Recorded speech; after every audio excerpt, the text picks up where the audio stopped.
when, following her disappearance, received messages from her phone asking for 500,000 shillings ransom, only to later discover her badly dismembered body at a morgue. And we have faces here. Phyllis Jep Leting, age 20, a student at Karatina University. Her lifeless body was found at boyfriend's house in January last year. Eda Nyambura, age 20, her body was found in a bush in April 30th last year. Police said the Masai Mara University student was raped and killed. Also, Scarlett Wahoo, age 26. Scarlett Wahoo was a socialite who was killed at an apartment in South B, Nairobi on January the 6th. Also, we have June Jerop, age 36, a Kenyatta University master's student whose body was dumped at Jamhuri Estate in April 2023. And you could read the rest of the story there. We are broken and our lives have been shattered. Our entire family is yet to come to terms with this tragic event, it says. And we'll run you back that story also in our bulletin this morning. Inside State plan to nail Mackenzie. The state tables charge sheet with 191 counts of murder against Paul Ndege Mackenzie and associates of a Shakahola massacre. You have a special report there on page 4 of the Standard today. Real estate magazine comes in handy for you every Thursday. The real problem with Kenya housing. TSC moves teachers in new changes. Also, bright KCP stars who may miss Form 1 over fees. Tata factory shut in tussle with county. 7 is battle for the youth vote. You can read all about in the world pages of the Standard today. The thrills and the upsets of AFCON. That is another story on the front page of the Standard. Got mixed up a bit there. Cabinet jitters as Ruto calls retreat. This is what is on the front page of the Daily Nation this morning. Performance. A mini reshuffle last October was seen as a warning shot to some officials. Is there another reshuffle? That is the question. Anxiety has gripped cabinet and principal secretaries after President William Ruto convened a retreat early next month to review their performance. And while he has yet to drop any of his senior officials, the head of state has accused some of them of being clueless about their roles. But the planned meeting has triggered a flurry of activity. You have a story on page 4 of the Daily Nation. Date with death. Last moments of varsity girl. Rita Waini, 20, had never met her killer. She had on several occasions declined the man's request for a meetup until on that fateful Sunday. Meanwhile, fresh details have emerged that the suspect demanded 500,000 shillings ransom from her family. The story is on page 2 and 3 of the Daily Nation today, and you can see an insert there of a picture. Rita Waini Mwendo, the 20-year-old university student who was killed in a city shot a rental house last weekend.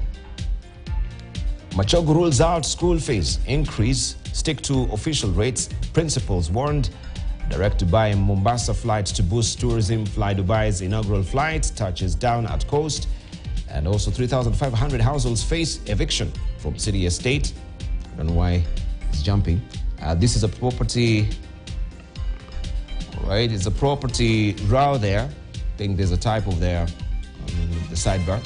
Property row, 3,500 households face eviction from city estate. Over 10,000 residents of Obama Estate in Nairobi are living in fear of eviction after the original owner of the land served them notices yesterday morning to pay for their parcel afresh or vacate by the end of this month. Ghost workers. State House and new KCC have the most mystery stuff. And this is according to an audit there. State House had 483, while new KCC had 492 employees that were not captured in the staff register in the year ended June 2023. And you can follow this story on the back page of the Daily Nation this morning. And that is a bit consternating because State House is supposed to be a place where it's very secure. If you have ghost and mystery workers there, I think that's a big challenge, even as it's undergoing renovation. Right? So this is where we have the seat of power. No, they're getting the ghosts out in the renovations. Good one. What do you think about that? Right. Interesting. I'm not surprised. When people come in, they change people around, they add, extra stuff I brought in who came in with me, that kind of stuff. And those people who come in with me may not necessarily get into the register at the time I come in. So they just accompany me to that place. And systems are supposed to be working properly. Yeah, when you're talking about security, I think you've said personnel, I'm supposed to. They're supposed to. Yeah, but around me, I'm the boss. I have my people, so they will come with me. So in case of anything, how do we account for the personnel there if the register itself is not accurate in the first place? I think this should be the epitome of excellence. I think you're right. I'm concerned because any institution, doesn't matter where it is, whether it's public or private or whatever, needs to know who is present, who is employed, who is entitled to be in that place, and so forth. Mm-hmm. And if they're not in the register, yes, then the systems there have failed, mm-hmm, or they have been overridden. Sometimes you can override the system as well, okay, if you have the override key. So it's either of the two, and neither of those should happen, because overrides on systems means that effectively you're creating a danger in the place. Right. Excellent. Raki, good morning. Good to see you. Happy New Year. Happy New Year. I think one of the things I'm fascinated about is the concept of a ghost worker. Because how exactly do you become a ghost? It means that you're not captured where you were just there. But that could also be another ploy to make sure that those who are in the State House are checked out by claiming they are ghosts. But my bigger concern is why also new KCC? Mm-hmm. State House about power, KCC about farmers and their milk. Two completely different areas. So we might argue that State House, we want those workers out, but what about in new KCC? Oh, thank you so much. Who are those ghost workers? Are they milking cows? What exactly are they doing? Yeah. And I think these are two apex institutions in the country, so we need more details of where we can also find other ghost workers. What percentage of the civil service is made of ghost workers? So I think I would request my colleague here, who is a professor, to do a study about ghost workers. But 483, big number. This is an eye-popping figure to be working in State House as a mystery staff. That's a typical from one admission. Are they also getting I suppose they're salaried as well. So this money is going to someone. 483 every month is actually in the payroll. I have been asked to do a study, but nonetheless, I don't know how you get the ghosts. But I don't believe that what he's saying is true in the paper. But maybe I can understand the ghost in State House for security reason, perhaps. But KICC, new KICC. New KICC, whatever. But it also goes to the court to really indicate, perhaps. What you find is perhaps the difference in the people in position on the payroll. I think the bottom line, that's what they say. There are some payments which are going to ghosts. And as Patrick pointed out, to look at an institution like State House, it raises some concern. Mm-hmm. Yeah. Right. Okay, that is in the Daily Nation this morning. Yeah, Patrick, you want to say something? For me, no. Dr. Semucho. Actually, for me, I'm glad that the ghost workers have been found, because it means going forward, the payments hopefully will get stopped, because they could have continued to be there without being found.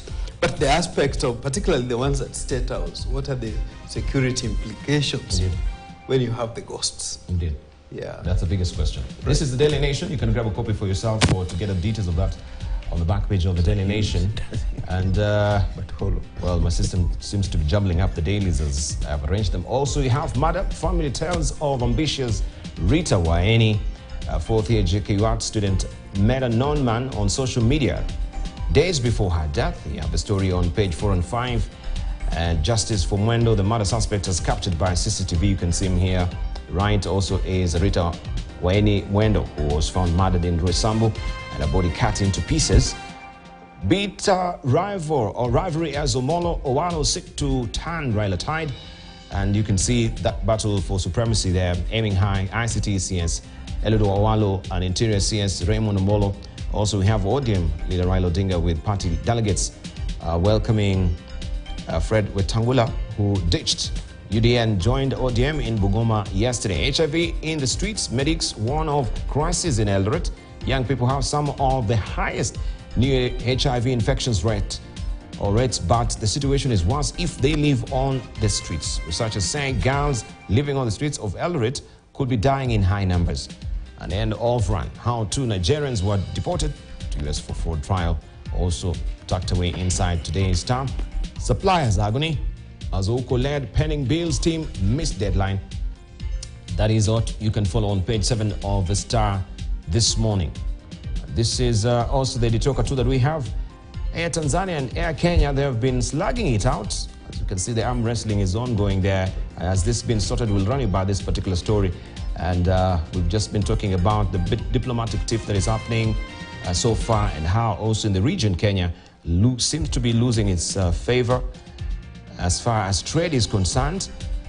Also, you do have Mount Kenya and the politics therein. And seated on the king is a kingpin there, as he's been crowned there as by Victor. And you can see the harnesses, they're trying to, of course, topple Mount Kenya to their side.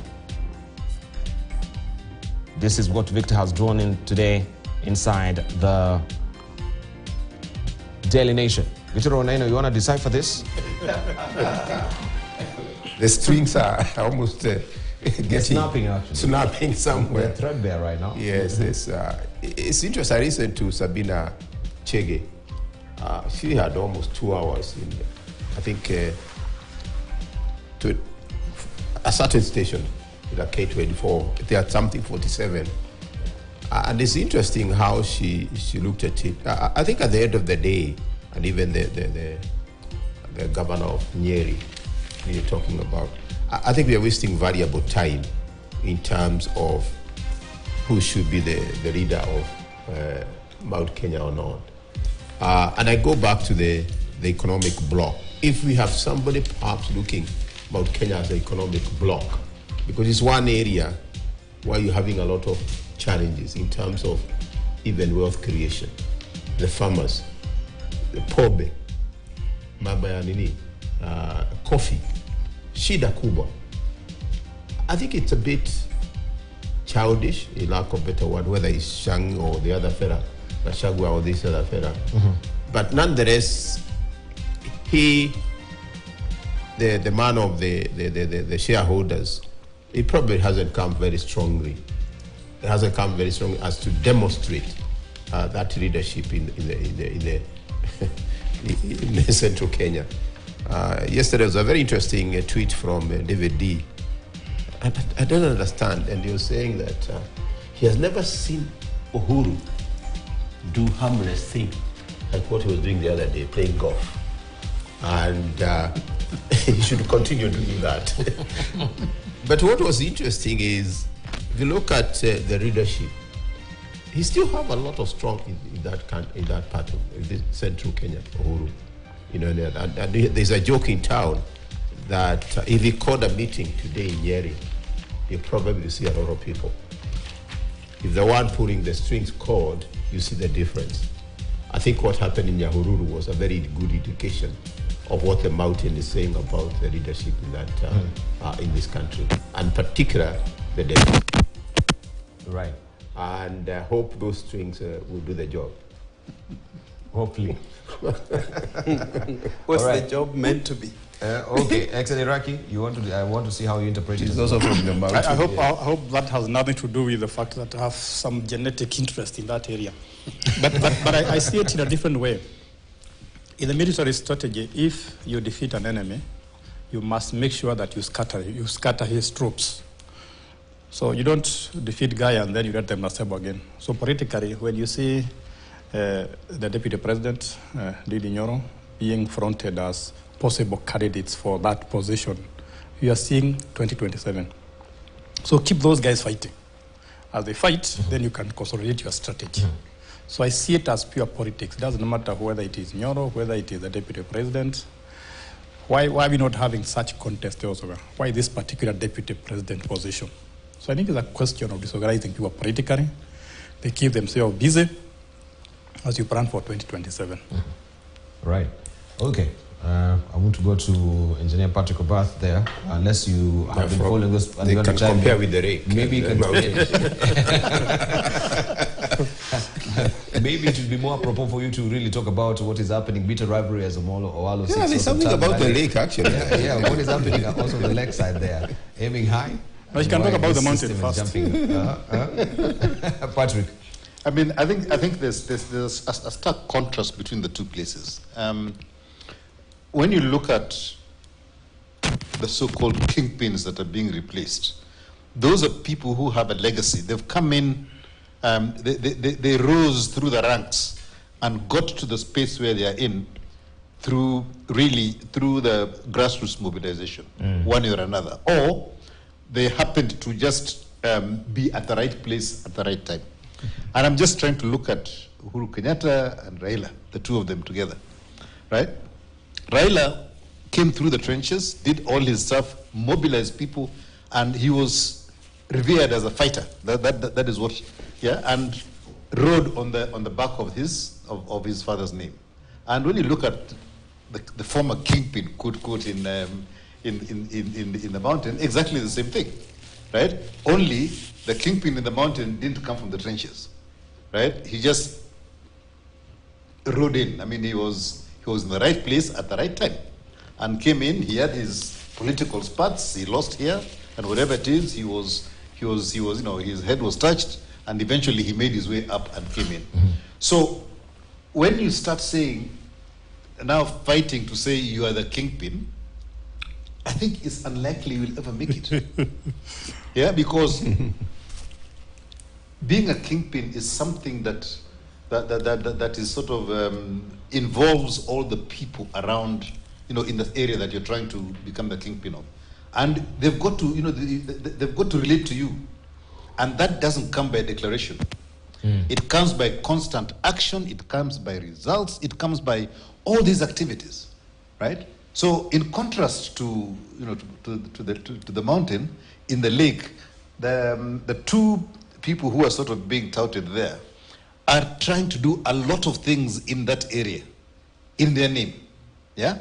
And to try and shift the momentum that has been built over years and years, you will not do it in 2 or 3 years, unless you have a huge army behind you that basically smothers everything else, and you are the only one everybody hears.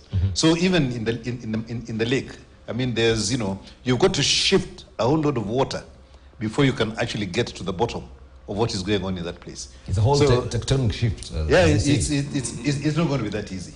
All right. So yeah, let these so-called aspiring kingpins continue to slug it off. Right. But they will have a hard time. Right, Dr. Shemochovo, you have given it a stab before, trying to turn this Raila tide.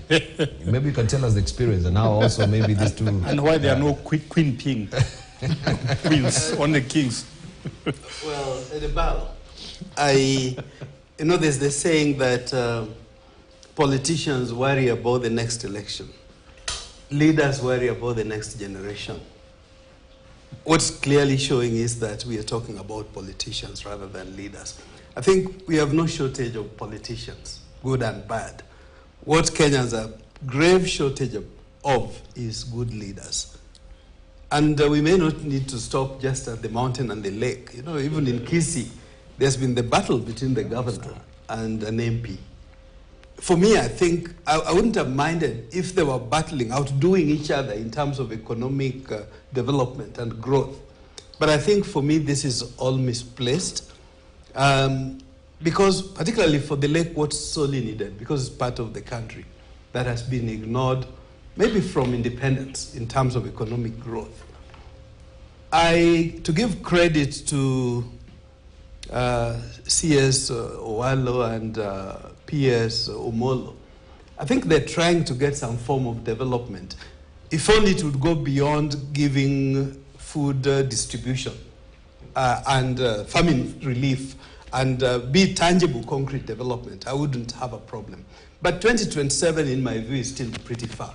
Although I know politicians, as soon as one election is over, they start to campaign. But again, as I said at the beginning, for me, that's what distinguishes politicians from leaders. So I don't want to say more about politicians. Fantastic. All right.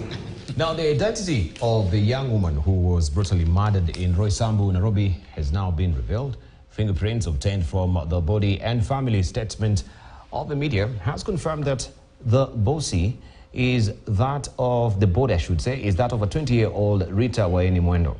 The deceased is a fourth-year student at Jomo Kenyatta University College of Agriculture and Technology who went missing on Saturday.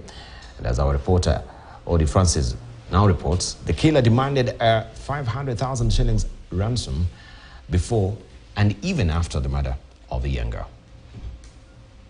The identity of the murdered girl in Roysambu has been a question in the media and the social media. But today, it has emerged that the girl in question is a 20-year-old Rita Waini Mwendo. The family of Rita has broken their silence and spoken to the media for the first time since the outbreak of the gruesome murder of their girl over the weekend. Rita was born in Mboni in 2003 and was living with her auntie in Syokimau. She was studying at JKUAT University before she met her murderer. On Saturday, Rita is said to have gone out to meet a friend and never returned. Sources have confirmed that she met her friend turned murderer on Instagram. Her father received a text message from an unknown number. The message said Rita had been kidnapped and that he had to pay a ransom of 500,000 shillings within 24 hours or she would be killed. The message also warned him not to contact the police or anyone else. Rita's father immediately informed the police and gave them the details of the message. The police then launched investigations and tried to trace the location of the kidnapper. However, the police were too late to save Rita. On Sunday, her body was discovered near Roysambu, stashed in a polythene bag. She had been cut into pieces and her head was nowhere to be found. The fingerprints taken by the DCI from the body have this evening confirmed belonged to Rita based on her fingerprints and identification card. A post-mortem is scheduled for tomorrow to determine the exact cause and time of death. The family of Rita is devastated and outraged by the senseless killing of their daughter. They have appealed to the public to help them find the killer and bring him to justice. They also have asked the media to respect their privacy and allow them time to grieve while the investigation is going on. Back in Boone, the compound remained closed and journalists barred from accessing the house. And in a similar incident, another body of a woman has been found in Ruiru, Thika area. Police are investigating whether there is a link between the two cases and whether a serial killer is on the loose. Ode Francis, KTN News, Nairobi. On the controversial pastor Paul Mackenzie and 30 others accused of being masterminds of Shakahola massacre will continue being in police custody for 14 more days to enable them undergo a mental assessment. The suspects will undergo the assessment before taking plea on 191 counts related to murder at Malindi High Court in Kilifi. The 31 are part of the 95 that will face various charges including terrorism, manslaughter, assault and torture. Tobias Chanji has more. Controversial pastor Paul Mackenzie, his assistant Smart Mwakalama, and two women are among 31 people facing murder charges and who are alleged to be the brains behind Shakahola massacre, but claimed at least 429 victims. At the Malindi court, Mackenzie is already serving a 1-year jail term for operating a film studio without proper license, looked frail, though jovial, as both sides in the case got ready for the case ahead. Murder, with 191 counts being lined up in a 298-page charge sheet. But before the 31 could plead guilty to the charges, the ODPP asked the court for 14 days for the suspect to undergo mental assessment as it is the norm with capital offense that attracts a life sentence. Just give the days, we will leave it to the experts to do the mental assessments. Ours as the prosecution is to bring copies of the mental assessment reports. We cannot direct on which facility, on how it is done. The defense lawyers, however, argued that the 14 days was a long period, and the suspects had already spent several months in custody, that some had already developed health complications. They asked the court to instead grant them 7 days. We feel that the 14 days is too much. It's something that can be done within 2-3 days. Through the presiding High Court Judge Thande Mugure, the court made its decision and granted 14 days. Given that the accused persons will be taking plea on diverse dates in Mombasa, Shanzu, and Tononoka courts, and given further that the accused are held in Shimolatewa, Kilifi, and Malindi prisons, and given further that neither the court nor counsel can tell the number and availability of psychiatrists in this region, I find that a period of 14 days is not unreasonable. Accordingly, I direct that 1, all accused persons do undergo psychiatric assessment to ascertain their fitness to take plea. 2, medical attention and care to be availed to the 4th accused person and any other accused person who is unwell at the prison at which they are held. 3, application for bond is deferred until all accused persons have taken plea. And finally, mention on the 6th of February 2024 for plea taking. The 31 will again join 64 others on Thursday morning at a Shanzu court to answer to 5 counts related to terrorism. It is not yet done for controversial Pastor Paul Mackenzie and 30 others who will continue staying in custody before they plead guilty or not guilty. Tobias Chanji, KTN News, Malin Law Courts, Kilifi County. President William Ruto has scoffed at Azimio leader Raila Odinga and Kalonzo Musyoka, accusing them of being selfish. The two opposition leaders have opposed the planned meeting between the executive and judiciary, claiming holding such a meeting was tantamount to ceding judiciary's independence. But according to President Ruto, the stance by Raila and Kalonzo was because the talks could salvage the country from anarchy. The president, who was speaking in Trans Nzoia County, said he will pursue his legacy projects. Christian Hasmo. 2 days ago, Azimio leader Raila Odinga and his Wiper counterpart Kalonzo Musyoka faulted Chief Justice Martha Koome for calling for a meeting between the executive and the judiciary to iron out differences. But President Ruto has come out to defend the planned meeting. According to President Ruto, the stance taken by Raila and Kalonzo was selfish.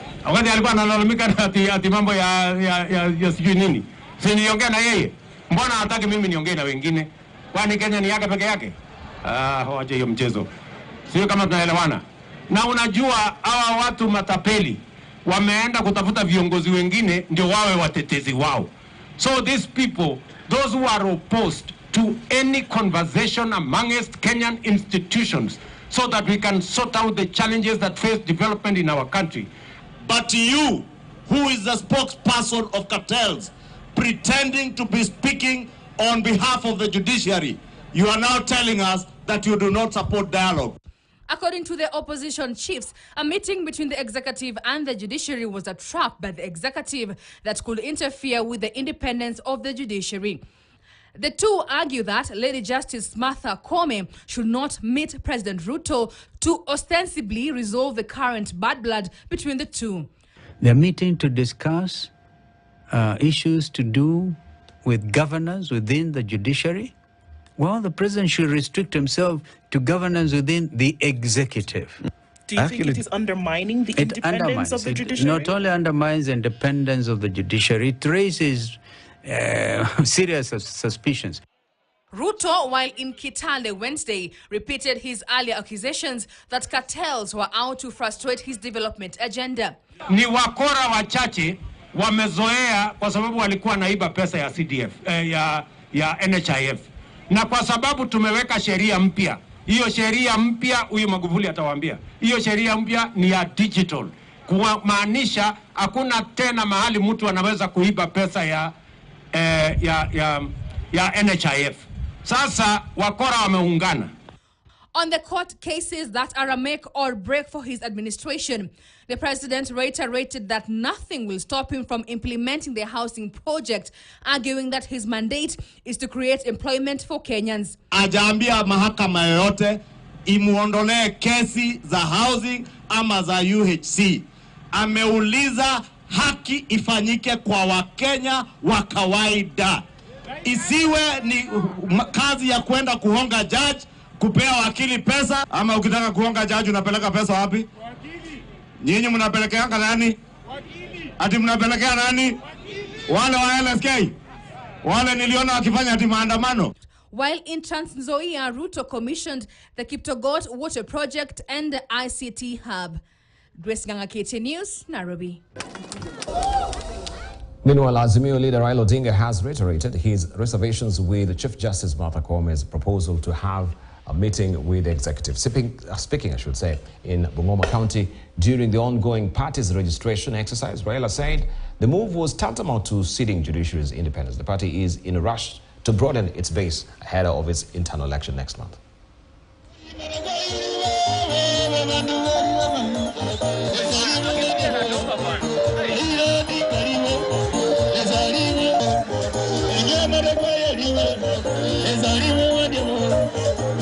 Ukumbi huu tunahitaji amani, tunahitaji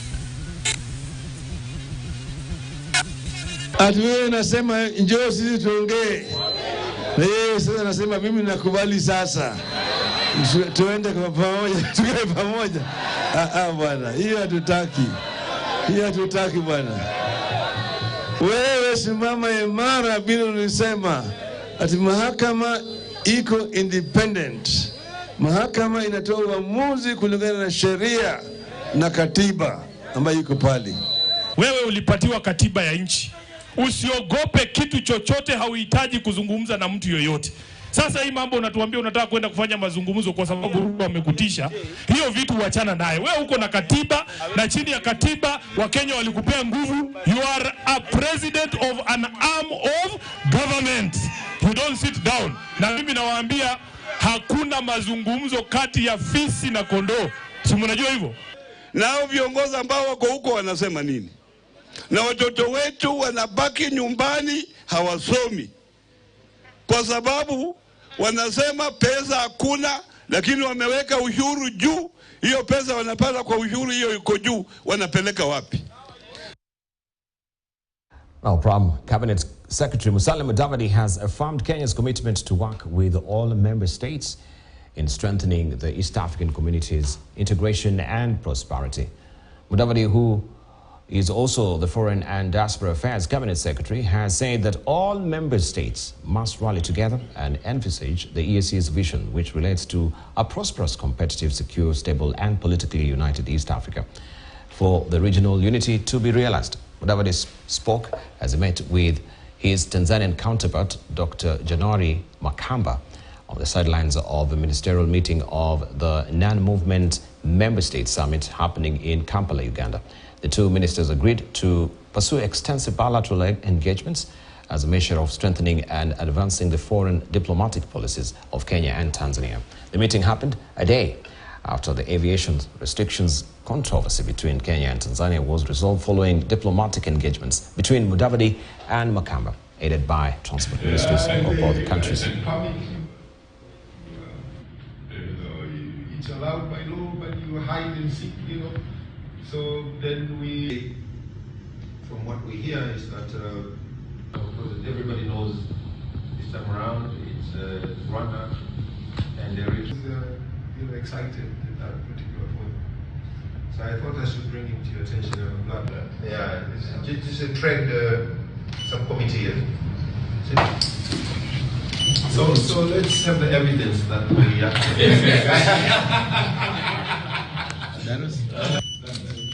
Thank you so much.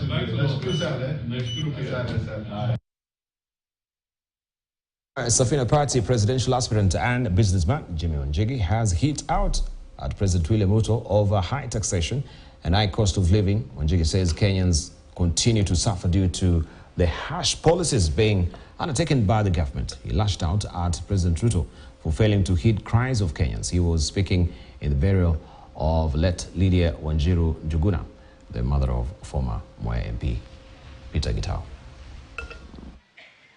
Mimi sina vita na Gachagua, sina vita na miji hapa, sina vita na Ndindi Nyoro. Yangu ni mimi na Ruto. Kwanza nianze na maswali. Kirinyaga, ukiangalia kwa wale wa county ambao wako na pesa kwa nchi, 10 ambao wako na pesa kwa hii nchi zaidi ya watu ambao wako na pesa kwa mfuko, Kirinyaga iko hapo.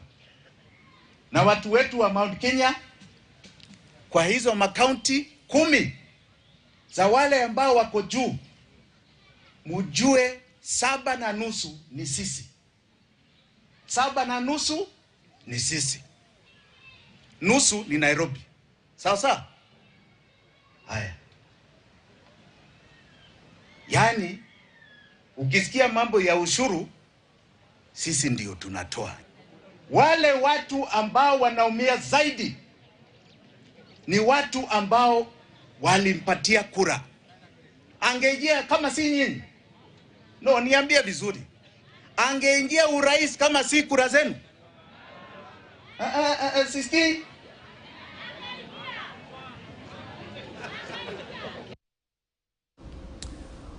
All right, we just want to, of course, look at those stories, and beginning with what has been highlighted since Monday. This is a story that is having everybody worried about the safety of children in universities and, of course, the social media as well. And there's a very chilling headline there also. Mbona walienda na kichwa chake. This is what is on the front page of Taifa Leo. I just want us to go maybe blow by blow with these stories that we've just highlighted this morning, but this has been now in the public domain, Patrick Obatha. I don't know what has been your reaction since you saw this story, and we've highlighted as well, given the history of also a lot of the cases that we had from last year. Young girls disappearing, their bodies are found dismembered, killed in a very macabre way.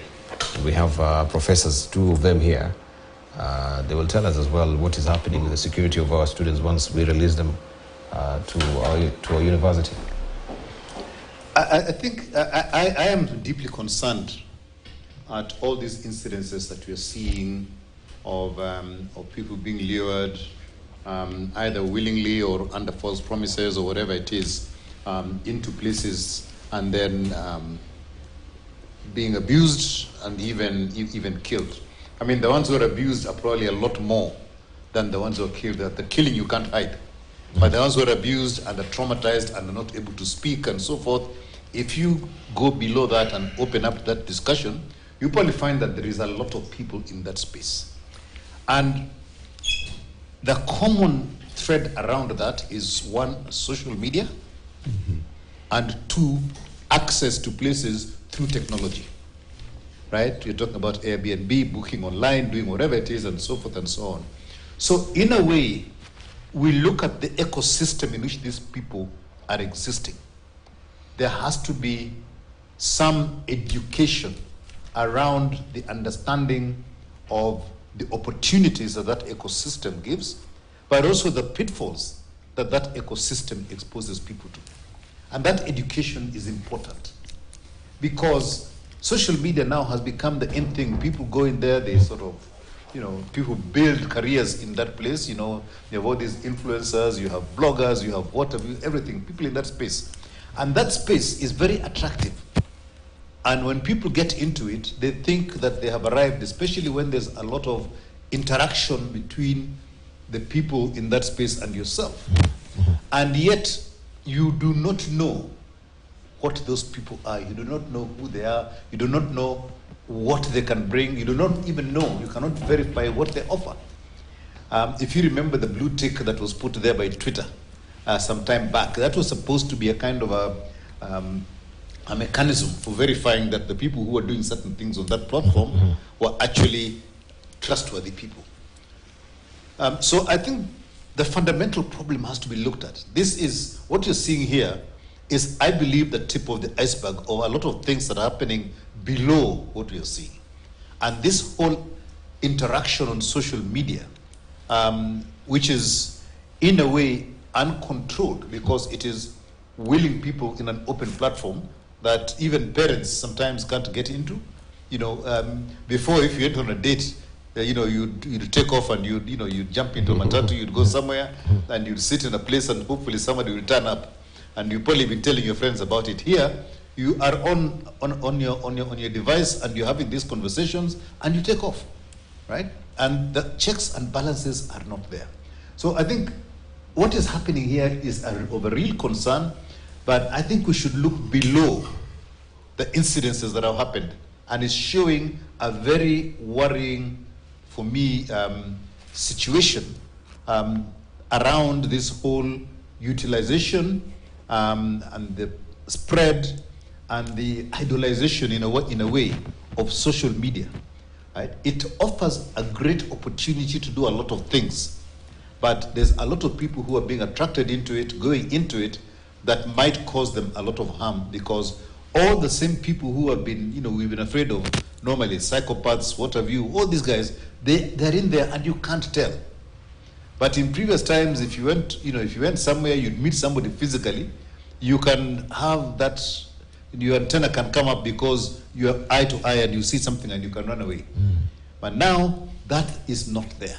And we need to really be careful and train our children, not just children, even adults are getting into that space and being duped in the social media area. So, Dibal, for me, it is really sad that it has come to this, to expose the fact that there is this underlying issue that has to be addressed in terms of using these wonderful platforms that exist, but which can really cause problems for our people. Right, let's say from the informatician, because I think this is solely your domain as well, the abuse of social media. Allow me first to record condolences to the families, beginning with the family of Rita, and of course other families that have lost loved ones in similar situations and otherwise. Perhaps, unlike Patrick, I won't want to blame it. I don't think the underlying problem is social media. For me, I think the underlying problem is the level of poverty in the country. I would want to suspect that particularly most of the young girls are attracted by of course, the trappings of what they can see on social media, part of it very delusionary, but also sometimes out of want, particularly for young schoolgirls, university students, and so on. So often it's a question of survival. One tries to get away and survive. But that notwithstanding, it doesn't. I also want, secondly, is we must improve the hygiene of our social media. There are mechanisms of using technology to manage technology itself. Technology is not a panacea, but it helps in lots of ways. But responsible use of technology is important. I happen to be part of a group called Social Media Council, which is in the works. It's looking at responsible use of social media. So it's very unfortunate. The security apparatus need to do their work. I'm glad, I think it's the Ministry of Interior did form the Cyber Security Task Force. I'm not too sure where they have reached, what they have done, because there has also to be policing on the cybersecurity. Using technology, the state, particularly the security apparatus, should be able to track what we would call bad guys. I think in most cases, the guys. There are a few instances when women have also been perpetuators of such bad practices. But I think even beyond social media, almost often I listen to vernacular stations fairly regularly. Almost no time passes without hearing, even within families, so and so, as there is murder case, there is somebody has a homicide, and so on and so forth. I think it's just the state of the economy in which we are. So I feel so bad when our leaders are busy competing on things that really are not very important for me. what's most important to the country. How do we get the country back on a socio-economic path that's sustainable, where we are all happy and living well? I think that's where the focus should be, in my opinion. Right.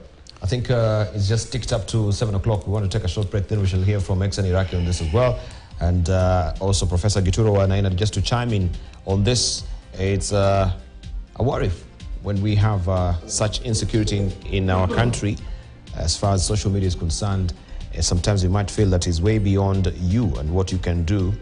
But let's see what the government will come up with as far as policies are concerned. Right away, we know also they've taken measures in reining in A and B, especially when it comes to security details, taking details of their clients as well, IDs and all. But do they need to up the ante as far as this is concerned?